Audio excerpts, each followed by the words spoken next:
পুষ্পা 2 এর বক্স অফিসে তাণ্ডব যেন থামছেই না, বাট এরই মাঝে কিছুটা ড্রপ করলো ইনকাম। বাট তারপরও টোটাল ইনকাম শুনলে আপনি অবাক হয়ে যাবেন। অন্যদিকে মুক্তি পেল অক্ষয় কুমারের ভূত বাংলা অ্যান্ড টাইগার শ্রফের বাঘি 4 এর নতুন পোস্টার। ফ্লপের খাতা থেকে কি নাম উঠতে পারবে এই দুই স্টারের? অ্যান্ড ফাইনালি শুরু হতে যাচ্ছে এস রাজামৌলির নতুন প্রজেক্ট। জানা গেল বাজেটের বিশাল অঙ্ক অ্যান্ড সেই সাথে মহেশ বাবুর ক্যারেক্টার কেমন হবে অ্যান্ড কবে থেকে স্টার্ট হবে শুটিং, সবকিছু জানাচ্ছি এখনকার গসিপসে। প্রথমে আসি মহেশ বাবুর কাছে।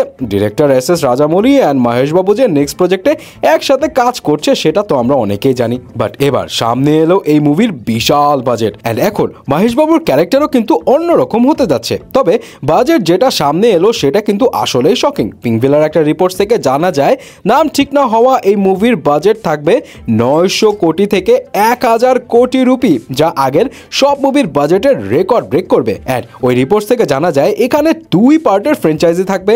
গত 2 বছর যাবত এর গল্পের অ্যান্ড প্রি প্রোডাকশনের কাজ চলছে। এছাড়াও এখানে থাকছে ইন্টারন্যাশনাল ক্রিউ অ্যান্ড কাস্ট। তবে কারা কারা থাকছে সেটা এখনো প্রকাশ করেনি মেকার্সরা। বাট এখানে মহেশ বাবুর ক্যারেক্টারটাকে অ্যাডপ্ট করা হবে হিন্দু মিথোলজি গড হনুমান থেকে। অ্যান্ড 2025 জানুয়ারিতে শুরু হবে শুটিং, যেখানে অংশ নেবে মহেশ বাবু। হ্যাঁ, যদিও মহেশ বাবু লাস্ট মুভি গুন্তুর কারাম বক্স অফিসে কালেকশনে খুব ভালো একটা বিজনেস করেনি, but S Rajamouli and superstar Mahesh বাবু একসাথে হলে যে বিশাল ধামাকা হবে সেটা তো বোঝাই যাচ্ছে। বক্স অফিসের কথা যখন বলছি তখন আসি পুষ্পা 2 এর কাছে। রিলিজের পর তো একের পর এক সব রেকর্ড ব্রেক করছে আল্লু অর্জুনের পুষ্পা 2। মুক্তির 3 দিনে 600 কোটিরও বেশি ইনকাম করেছে পুষ্পা 2। অ্যান্ড আগে থেকে জানা ছিল 4th ডেতে মানে সানডেতেও এমন একটা বিশাল ধামাকা হবে। সো সানডেতে ওভারঅল ইন্ডিয়া থেকে নেট কালেকশন হয় 141 কোটি রুপি, যেটা ছিল ম্যাসিভ একটা কালেকশন, যেটা আরআরআর অ্যান্ড সালারের চেয়ে ছিল কয়েক গুণ বেশি। আরআরআর এর 4th ডেতে কালেকশন ছিল 48 কোটি রুপি অ্যান্ড সালারের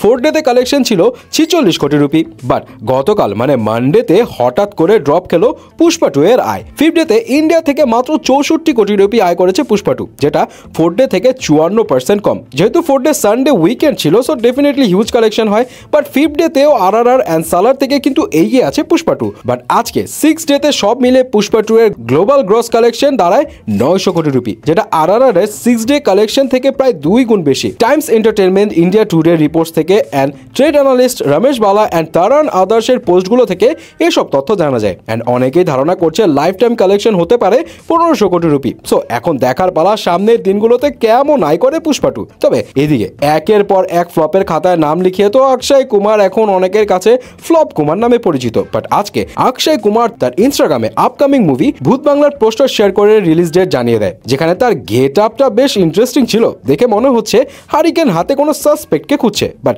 এই পোস্টার শেয়ার করার পর অনেকেই স্পেকুলেশন করছে হয়তো ভুলভুলাইয়ার মতো কিছু একটা আনতে যাচ্ছে অক্ষয়, কারণ ভূত বাংলা হতে যাচ্ছে হরর কমেডি মুভি। অ্যান্ড এই সিনেমা ডিরেক্ট করছে সুপার হিট ডিরেক্টর প্রিয়দর্শন, যার অনেক কমেডি মুভি কিন্তু হিট। অ্যান্ড 14 বছর পর তারা একসাথে আবার কাজ করছে।